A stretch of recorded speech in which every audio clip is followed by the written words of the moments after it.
আজ একটা নতুন রেসিপি শেয়ার করতে এসেছি তোমাদের কাছে। তোমরা অনেকেই নিরামিষ তরকারি খাও, কিভাবে খাও? এই ঘ্যাটের মতো করে, যেটা আমরা বাংলায় বলি নিরামিষ তরকারি, পাঁচফোড়ন দিয়ে, কাঁচা লঙ্কা দিয়ে এইভাবে খাও।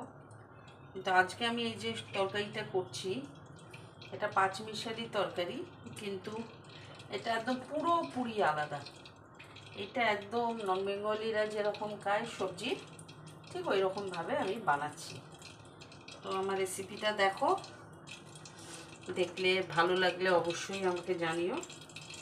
তো সবজির মধ্যে আছে আলু, বেগুন, পটল, কাঁচকলা, বরবটি, এখানে টমেটো। এটার মধ্যে যে মশলাটা পড়বে সেটা হচ্ছে রসুন এরকম কোচানো, পেঁয়াজ, কাঁচা লঙ্কা। আর যা যা মশলা পড়বে অবশ্যই আমি রান্না করতে করতেই তোমাদেরকে দেখাবো। তো চলো শুরু করা যাক। প্রথমে একটা একটা করে সবজি ভেজে তুলে দেবো। আগে বেগুনটাকে দিলাম।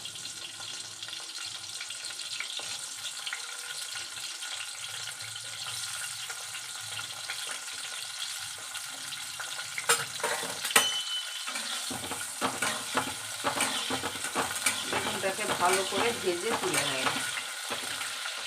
এরকমভাবে করে দেখো, খুব ভালো লাগবে খেতে।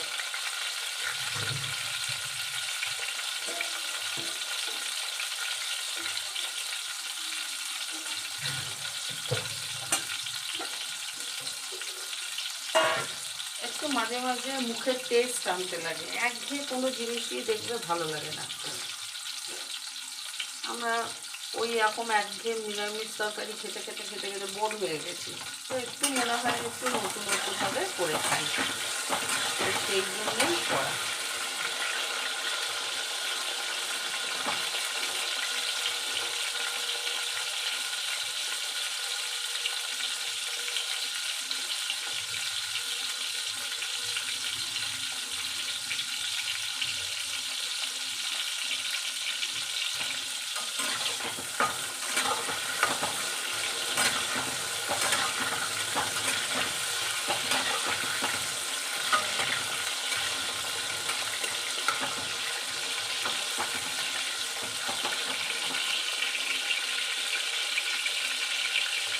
তরকারিটা আমি সাদা তেল দিয়ে করছি, তোমরা চাইলে সর্ষের তেল দিয়েও করতে পারো।